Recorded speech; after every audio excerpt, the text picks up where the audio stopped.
Le camp Aquedo ce jour-là, et vers quelle heure est-ce que vous êtes arrivé au camp commando?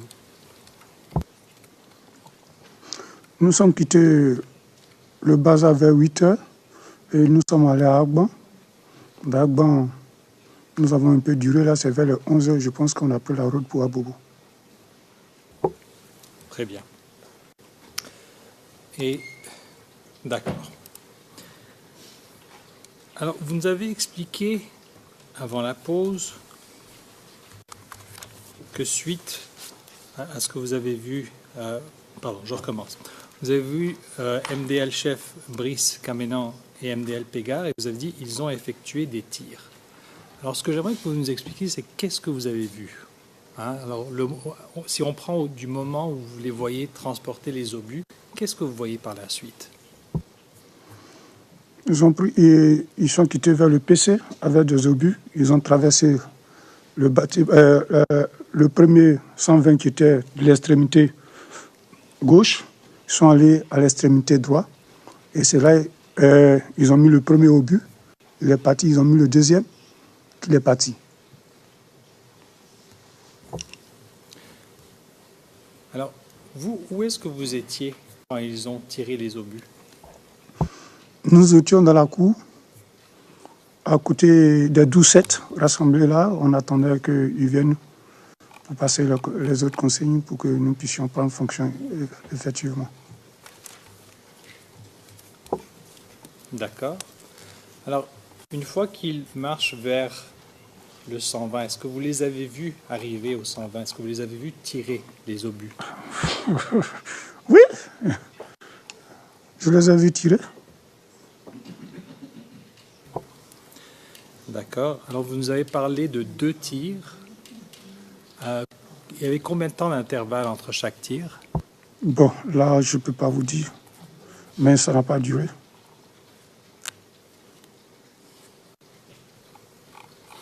D'accord. Vous dites que vous étiez là, donc est-ce que vous étiez seul à observer cette scène? Non, je n'étais pas seul. Ce jour, tous ceux qui étaient déjeunés étaient là.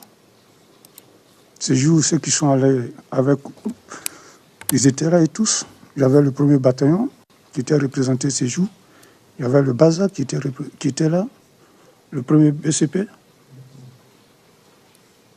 Il était là. La GEB, les policiers, ils étaient là aussi. BAE ou bien CRS, je ne sais pas. Ils étaient là.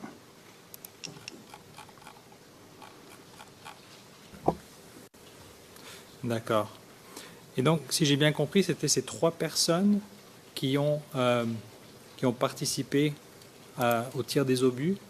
Oui, à ma connaissance, oui. Je les ai vus. D'accord.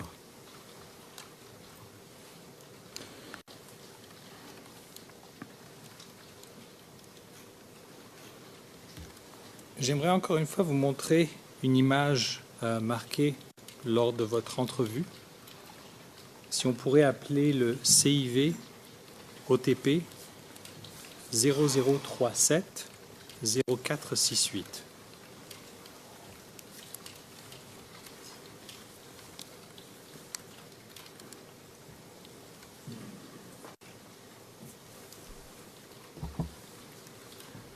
Donc dans un instant, vous allez voir une image à l'écran, monsieur le témoin.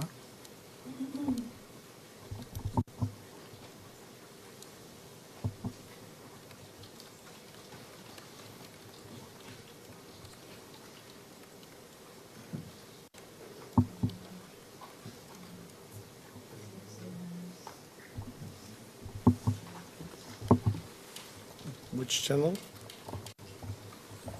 Sur quel canal, dit le président? La greffière d'audience, c'est le pavé Évidence 1.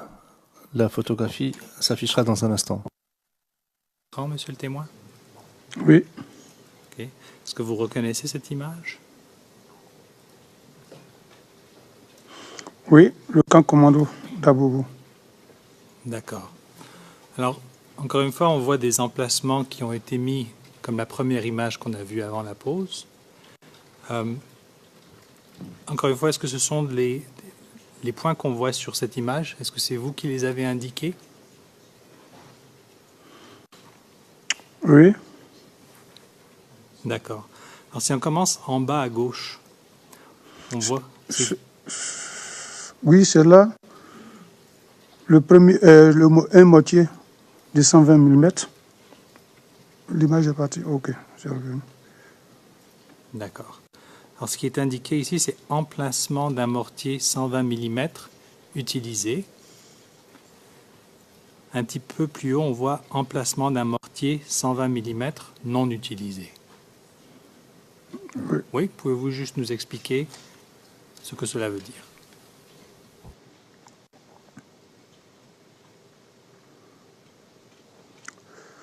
Le premier mortier que j'ai dit qui a été utilisé, c'est là où les tirs ont été effectués. Plus en haut, à droite, un peu à droite, comme je le disais, ce mortier était en bas, à côté d'un cocotier, je pense, ou bien d'un arme là. Lui n'a pas été utilisé. Mr. Witness, could you...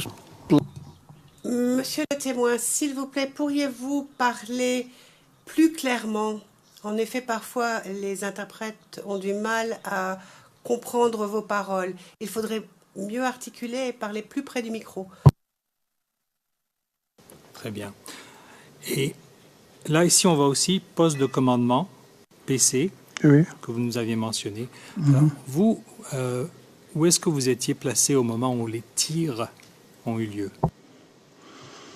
Il y a un parking au milieu là. Je ne sais pas si vous observez. Peut-être qu'on peut vous aider à marquer à l'écran sur cette image, s'il vous plaît.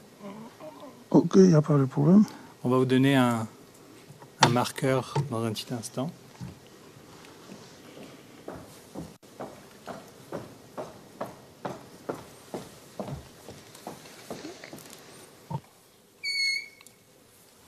Donc si avec la lettre A, si vous pouvez marquer l'endroit où vous étiez placé.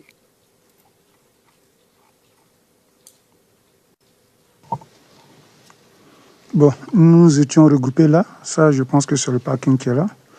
Si vous pouvez le marquer.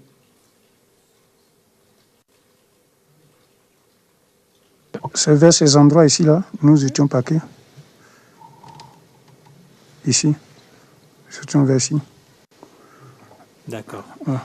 Est-ce que vous pouvez juste mettre la lettre A pour que ce soit clair? Bon.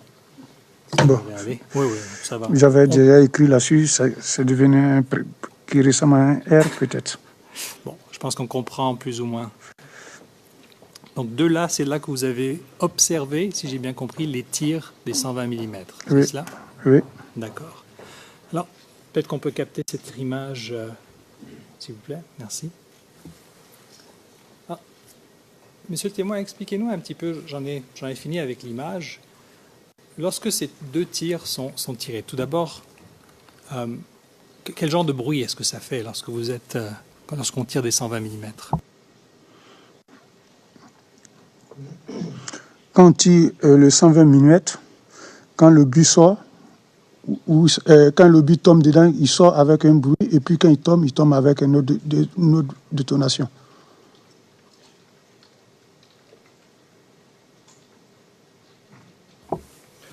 D'accord. Bon, j'imagine qu'on ne peut pas répéter le bruit, mais est-ce que c'est un bruit qui est quand même assez impressionnant, ou bien c'est un petit tir? Est-ce que vous pouvez nous expliquer la portée du bruit? Quand le but tombe, on peut entendre parce que ça tombe à une détonation.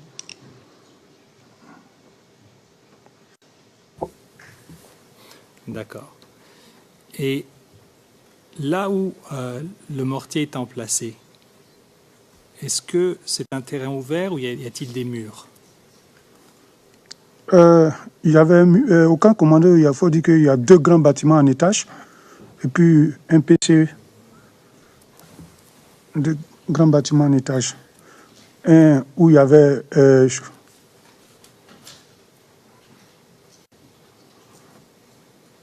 et il y a le milieu là, il y a la route et puis il y a un parking de véhicules où nous on était. Voilà. D'accord. Alors, entre la route et l'emplacement du mortier, est-ce qu'il y a quelque chose entre les deux? C'est là où j'ai marqué, ah là, il y a un espace où on peut garer les véhicules, histoire de parking. D'accord, Voilà. d'accord. Et puis après, devant même chaque bâtiment, il y a un artère de passage pour les piétons. Devant chaque bâtiment, c'est goudronné.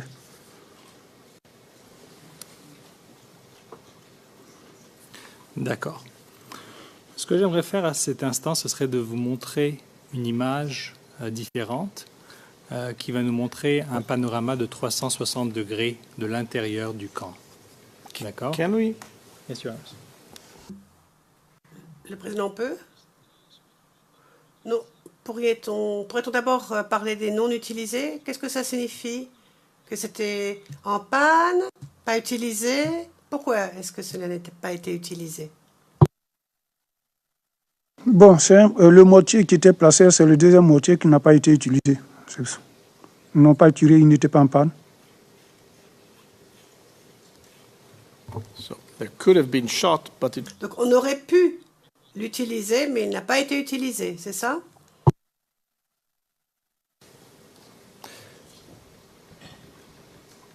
Very well. At this stage, Your Honor, I'd like... Oui, j'aimerais montrer aux témoins le panorama à 360 degrés. Et pour cela, j'ai besoin d'avoir la main. ERN CIVOTP 0073 0862. I'm going to move for a moment to... Et je vais devoir me déplacer un peu pour pouvoir piloter l'écran.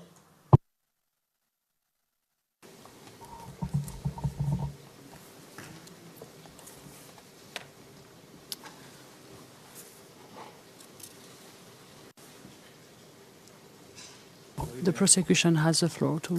La greffière d'audience, l'accusation a maintenant la main et peut afficher ce qu'elle souhaite. Le Major, je vous remercie. This has to be switched to evidence. Monsieur le Major, je pense qu'il faut montrer aux témoins que l'on doit appuyer sur le pavé évidence 2 pour bien voir ce qui sera affiché à l'écran.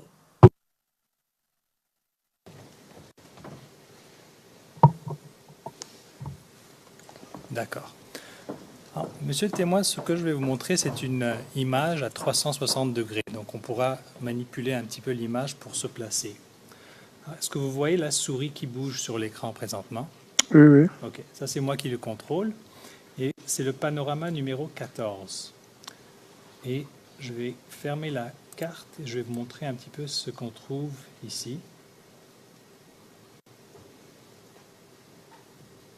Est-ce que vous vous y retrouvez un petit peu? Où est-ce qu'on se trouve à ce moment-là? Oui, je me retrouve. D'accord. Alors, quel est cet endroit? C'est toujours le camp commando.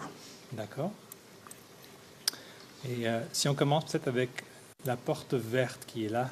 Oui. Oui, ça c'est quelle entrée? L'entrée qui tombe sur la cité policière d'Abobo. D'accord. Alors, de la porte verte, je vais aller vers la droite. Et on va voir un bâtiment à 90 degrés, disons, de la porte verte. Ce grand bâtiment que nous voyons ici, c'est quoi? Je pense que c'est le PC. Le PC. D'accord. Alors, juste pour vous montrer, j'ouvre la carte aussi, toujours au panorama 14.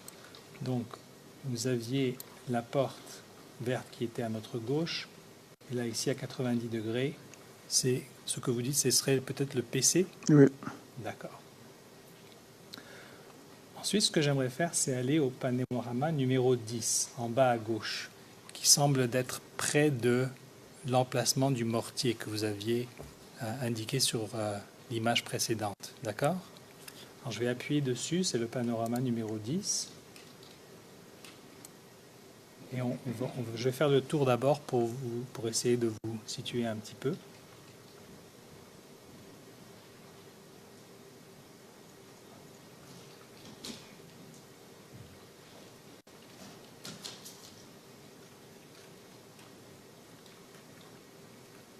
Bon. Est-ce que vous reconnaissez cet endroit?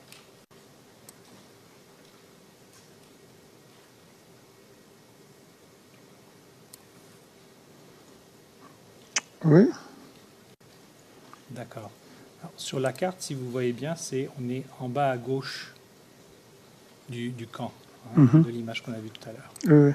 Et tout d'abord, peut-être que si on peut commencer avec ce bâtiment. Quel est ce bâtiment, ce grand bâtiment qu'on voit ici? C'est là où habitaient les gendarmes. D'accord. Et ici, nous voyons un genre de mur. C'est la clôture. D'accord. Et est-ce que vous êtes capable de nous dire à peu près où était le mortier à cet endroit-là?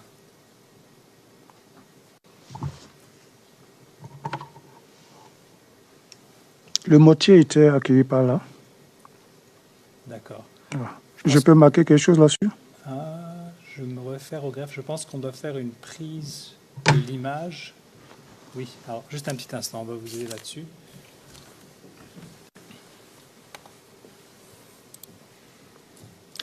Your Honors, we're just going to do this one. Nous allons faire cela une seule fois. Nous allons faire une capture d'image sur le 360 degrés et puis on va l'envoyer au greffe pour qu'elle reçoive une cote. On ne fera cela qu'une fois.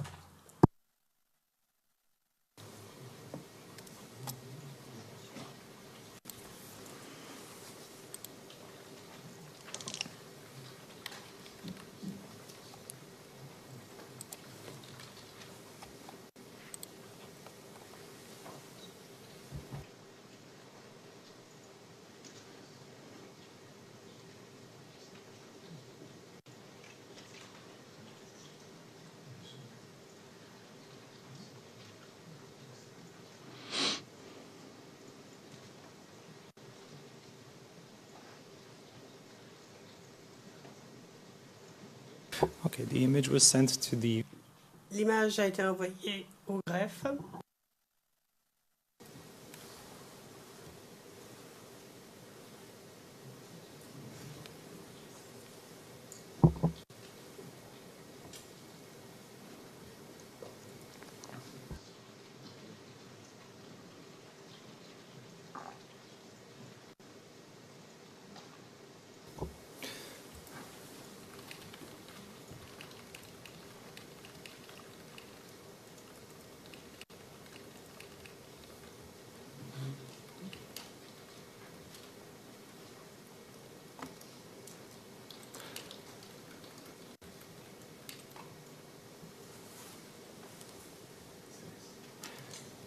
If the registry needs a bit more time. Si le greffe a besoin d'un peu de temps, je vais peut-être continuer mes questions ou bien je peux attendre.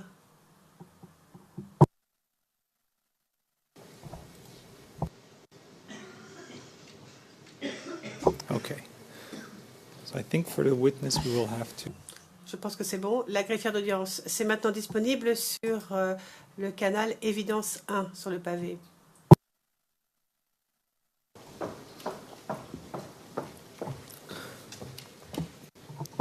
Voilà. Alors, monsieur le témoin, on a pris une image de la présentation de 350 degrés qu'on avait tout à l'heure. Alors, sur cette image, est-ce que vous pouvez nous indiquer où était posté le mortier de 120 mm? Là, aux environs là. D'accord. Si vous pouvez me mettre la lettre A. Un peu derrière. Un petit peu plus derrière. Voilà. Vous pouvez effacer. Derrière. On peut effacer? Oui.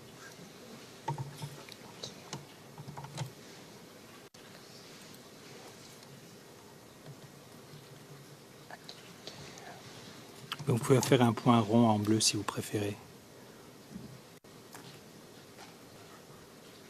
D'accord. D'accord. Très bien. Si on peut capter cette image, s'il vous plaît.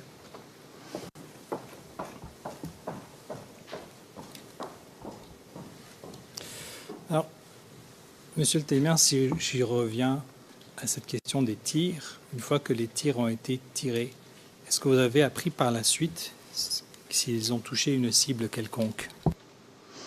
Bon, sur le champ, non. Sur le champ, non. que vous avez appris plus tard ce qui était arrivé avec ces obus? Oui, plus tard, il y a un MDL chef qui se plaignait beaucoup au camp là-bas que les tirs de mortier auraient touché un de ses frères que on a tiré sur la cible, on a loupé les tirs ne sont pas allés en direction de la cible.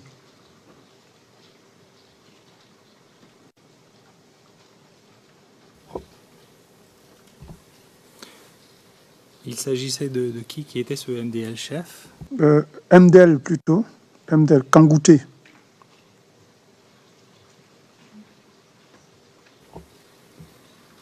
D'accord. Et vous avez appris que ça avait tiré un de ses frères. Comment est-ce que vous avez appris ça? Est-ce que vous étiez là lorsqu'il en discutait ou vous l'avez appris d'autres sources? Bon, comme moi, je le dis, j'étais stagiaire.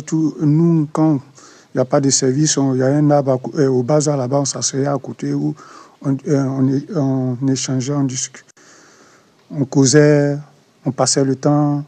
C'est là, il nous a approchés et il est venu vers nous et puis il nous a fait part de ça et qu'il est parti.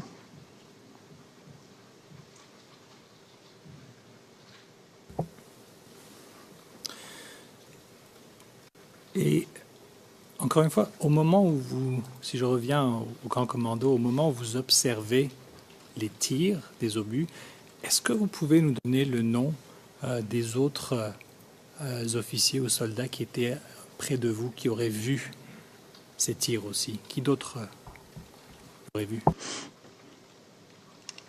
Vraiment, je m'en souviens plus, mais je sais que ceux qui étaient là ce jour, et tous ont vu.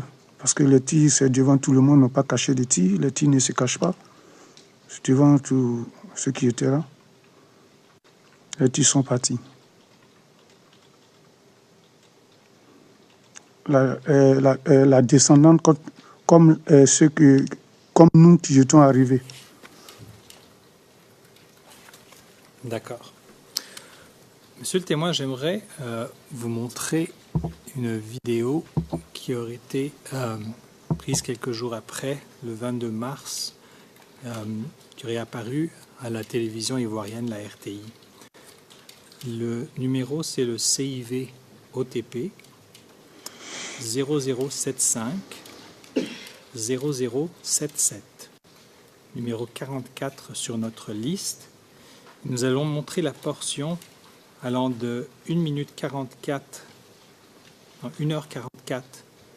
42 secondes jusqu'à 1h46 minutes et 38 secondes.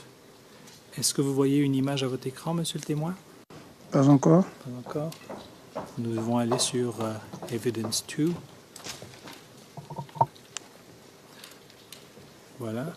Et pour les notes sténographiques pour les interprètes, c'est le CIV-OTP 0087 0281, numéro 45 sur notre liste. Et nous allons commencer pour les notes à partir du début des notes.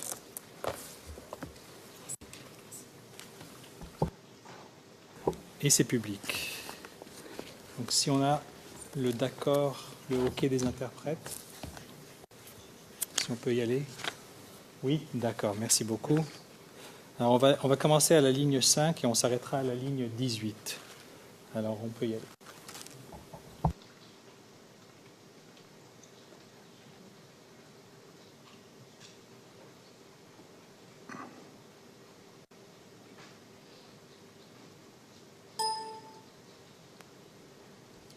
Communiqué du gouvernement. Le jeudi 17 mars 2011, des informations ont été diffusées par des médias étrangers faisant état d'une intervention des forces de défense et de sécurité à l'arme lourde sur un marché situé dans la commune d'Abobo. Cette intervention aurait fait plus de 27 morts et plusieurs blessés. Le gouvernement ivoirien, soucieux du respect des droits de l'homme, a aussitôt ordonné des investigations à l'effet de vérifier la matérialité des faits. Il en ressort les constats suivants. Aucun dégât par obus n'a été observé dans les marchés de la commune d'Abobo le jeudi 17 mars 2011. Aucune victime d'une prétendue attaque par obus n'a été enregistrée dans les morgues d'Abobo et d'Aniamant le jeudi 17 mars 2011. Aucune plainte consécutive à une opération des forces de défense et de sécurité n'a été enregistrée dans les services de police. L'escadron de la gendarmerie d'Abobo a été, en revanche, attaqué par les rebelles à 2 reprises dans la journée du jeudi 17 mars 2011. Est-ce peut-être de cela qu'il s'agit? Comme on le constate, les faits allégués sont donc matériellement inexacts. L'attitude des journalistes des médias internationaux appelle, de la part du gouvernement ivoirien, les observations suivantes. Ces journalistes sont prompts à faire diffuser volontairement des informations erronées.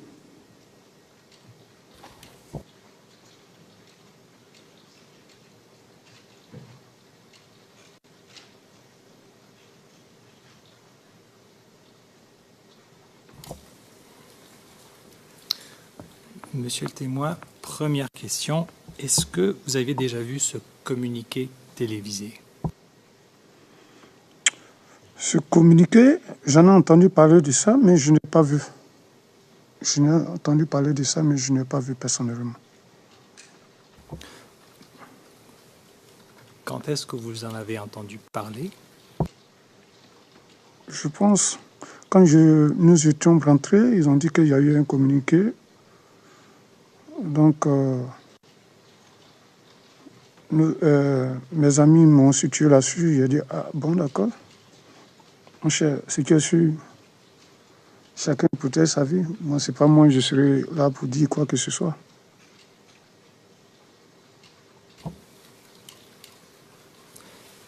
D'accord. Et lorsque vous en avez discuté avec vos collègues, qu'est-ce qu'il a été dit de ce communiqué?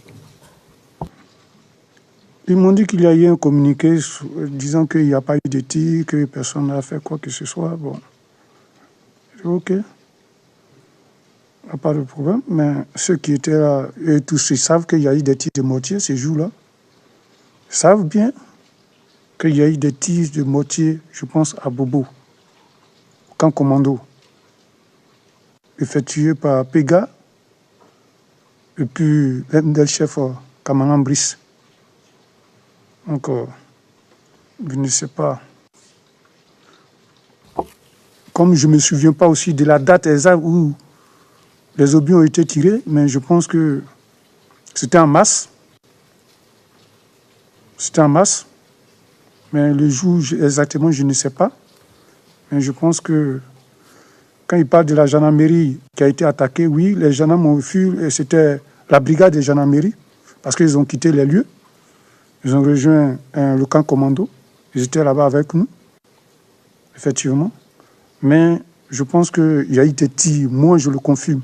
Et je l'affirme, parce que j'étais présent.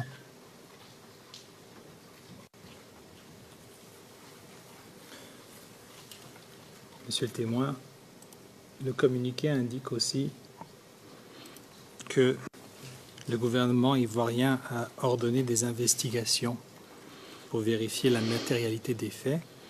À votre connaissance, est-ce qu'il y a eu des enquêtes à ce sujet dans les jours suivants? Écoutez, moi, je ne sais pas s'il y a eu des enquêtes, quoi que ce soit, mais chacun a son opinion sur une action. Quand il y a un fait, chacun cherche à se protéger. Moi, je pense que c'est ça. C'est le but. Mais il y a eu effectivement des tirs, il faut le dire. La vérité, il ne faut pas mentir.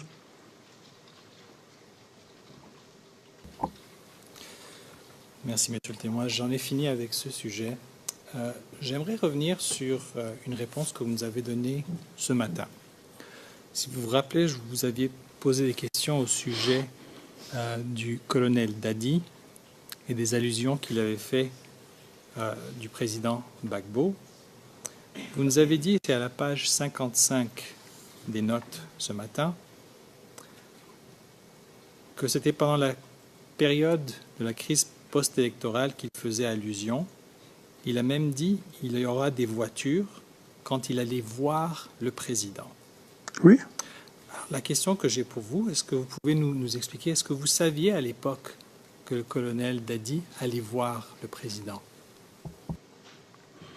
Ah, mais comme il a dit, c'est un homme fort, que c'est l'une des personnes que le président Gbagbo faisait confiance. Je pense qu'il allait le voir. Je pense qu'il allait le voir. Parce que quelqu'un ne peut pas dire des trucs sans qu'il y a quelque chose, au moins. Si quelqu'un dit quelque chose, c'est qu'il y a une source. Il n'y a jamais de feu sans fumée. D'accord. Et ce que je cherche à savoir, c'est est-ce que vous avez, vous, eu connaissance d'occasion où le colonel Dadi avait été voir le président? Est-ce que vous avez connaissance d'exemples précis? Bon, je n'ai pas de connaissance exemple, mais comme lui-même le dit de sa propre bouche. Donc, on le dira quoi? D'accord. Et une dernière question là-dessus. Vous nous avez dit ce matin que le colonel Dadi avait dit qu'il allait recevoir du matériel et effectivement, le Baza avait reçu des 4x4. Oui.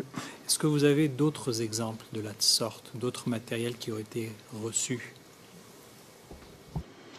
Bon, c'est le 4x4, il y a eu, puis c'est le matériel qu'il y a eu des 4x4 où on a même monté des 12-7 là-dessus encore. Et puis le personnel, qu'il avait promis que le Baza sera renforcé du personnel, à ma connaissance. C'est tout ce qu'on a eu. Je ne sais pas s'il y a des trucs qui sont rentrés que je n'ai pas vu, plus connaissance.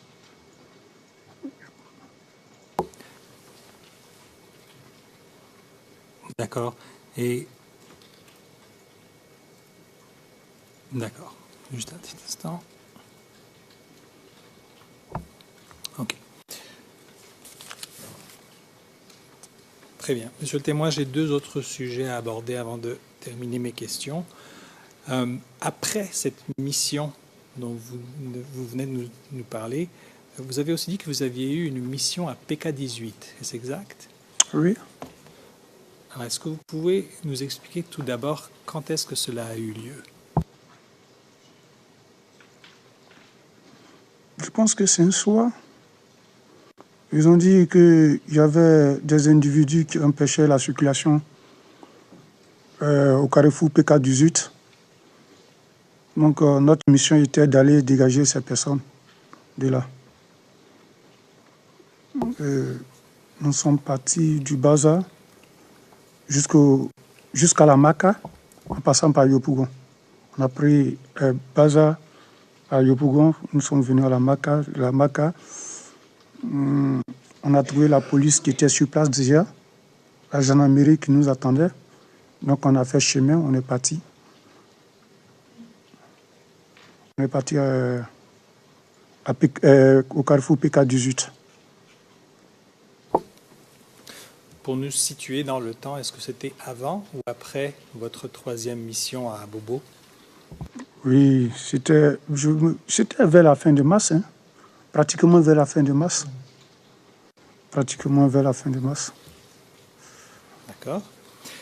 Et alors, vous dites que vous êtes passé par la Maka et par la suite, quel chemin vous avez pris pour arriver à PK-18? Par la Maka, Maka, il y a une seule route. On a pris la route tout droit, la route qui mène à Azopé. C'est la route là qu'on a utilisée pour aller. D'accord, donc c'est la route qui passe derrière la forêt du Banco. Merci.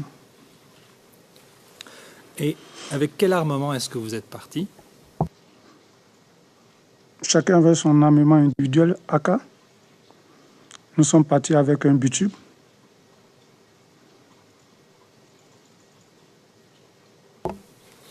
Avec je pense, une 12-7, hein, ou bien deux. Bon, je pense qu'il y avait 12-7. Il y avait une 12-7 ou deux.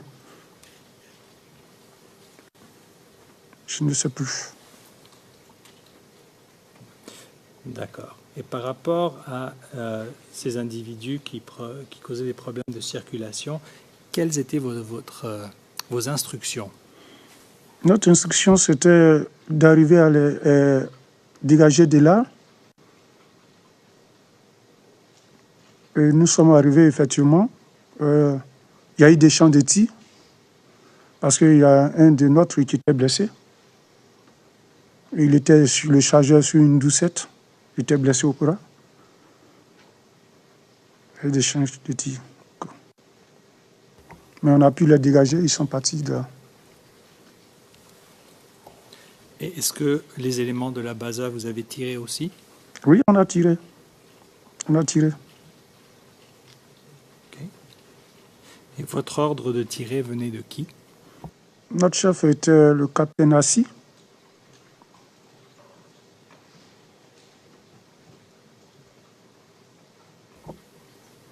D'accord. Et lui, de qui il recevait ses instructions pour cette mission?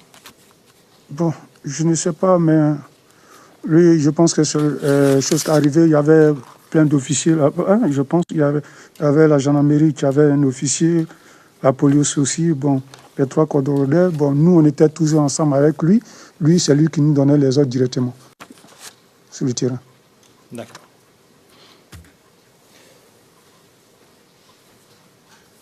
Vous souvenez-vous duquel des armes avaient été utilisées pour tirer à ce carrefour PK-18?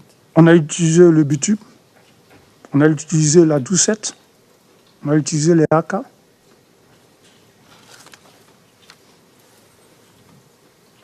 Très bien. Maintenant, j'aimerais vous amener à la fin du mois de mars, plus précisément le 31 mars. Est-ce que vous pouvez nous dire où vous étiez le 31 mars, monsieur le témoin? 31 mars, j'étais au bazar. Je pense que le 31 mars, je pense que ça doit être un jeudi. Bien un jeudi. J'étais au bazar. Nos amis de Yamoussoukro, d'abord très tôt le matin, vers 10 h, le chef de corps d'Adi a pris un cortège d'armes qu'il a dit qu'il partait à la présence et il a laissé les instructions à son second, le capitaine Goué, de rester sur place. Et puis, après, le commandant du 1er bataillon avec celui du bébé qui sont arrivés voir le capitaine Goué. Ils ont eu à discuter. Je ne sais pas quoi, moi je n'étais pas à côté, mais après ce que j'ai appris, ils avaient dit, bon, de cette toute hostilité de rentrer, de nous libérer. Lui, il n'a pas voulu, il a dit qu'il ne recevait pas d'ordre, que son chef lui a pas dit ça. Donc, il est resté. Plus tard, l'après-midi, le commandant Conan Boniface, qui était le comte-théâtre à ce moment, Yamoussoukro, il est arrivé à ses hommes. Je pense qu'ils sont partis au 1er bataillon. Le capitaine Goué s'est même déplacé, ils sont allés au PC du 1er bataillon. Il y a eu des échanges là-bas. Quand il est venu, en tout cas, on a vu les éléments du 1er bataillon se déshabiller, aller à la maison, premier bébé aller à la maison. Même quelques éléments du Baza se déshabillaient. Et moi, voyant ce mouvement, je ne suis pas resté en marche. Je suis sorti même, je suis parti de là avec 3 officiers, dont le lieutenant Foto, le lieutenant Bolou, le 3e c'est le lieutenant Djibé, plus un Mdel, Nyankang, un SOA qui venait de sortir. Et nous sommes montés dans la voiture, je pense que du lieutenant Foto, qui nous a...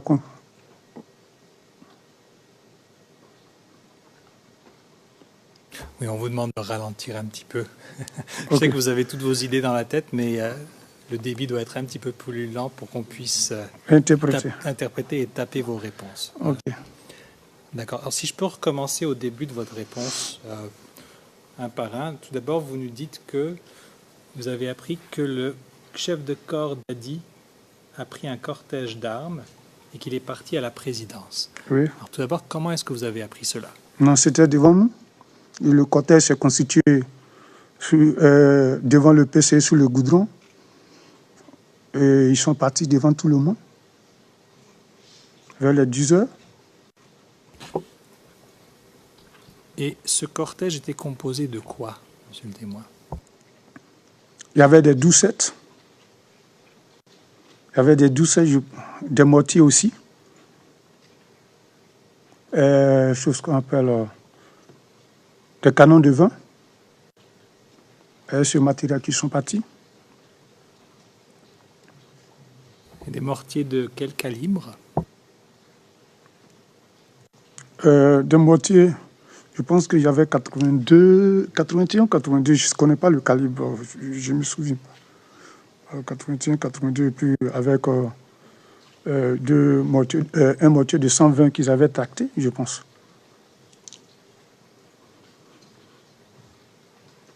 Et des munitions. D'accord. Est-ce que vous avez appris, est-ce qu'on vous a dit pourquoi le colonel Dadi allait avec ce cortège à la présidence? Non, je ne savais pas pourquoi.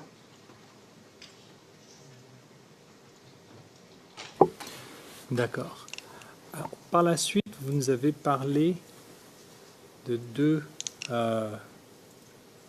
réunions, si je peux dire ça. Enfin, tout d'abord, vous avez parlé du capitaine Goué qui a discuté avec le commandant du 1er bataillon, à savoir s'ils avaient cessé toute activité ou pas.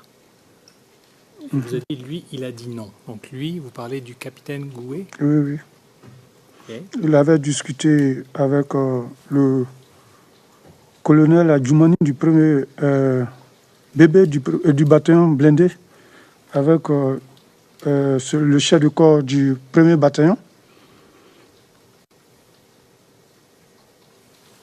Quand ils ont discuté, c'est comme nous on a appris, on dit qu'ils avaient décidé de libérer tout le monde et que le capitaine Goué avait refusé, qu'il ne reçoit pas d'ordre d'eux. C'est par la suite, comme théâtre est arrivé à ces hommes Oui, de Yamoussoukro. Juste un petit instant, avant de passer à ça. Le chef de corps du 1er bataillon, quel était son nom? Je pense que c'était Doumbia. Je pense qu'à ce temps, c'était Doumbia. Bon, j'ignore. D'accord. Alors vous dites qu'ensuite, le com-théâtre est arrivé. Alors allez-y. Quand est-ce que le com-théâtre est arrivé? C'était vers l'après-midi, 14h, 13h par là. D'accord. Il arrivait avec un cortège pas possible. Ils sont arrivés au 1er bataillon. Ils ont appelé, je pense, les chefs qui sont allés s'entretenir au 1er bataillon.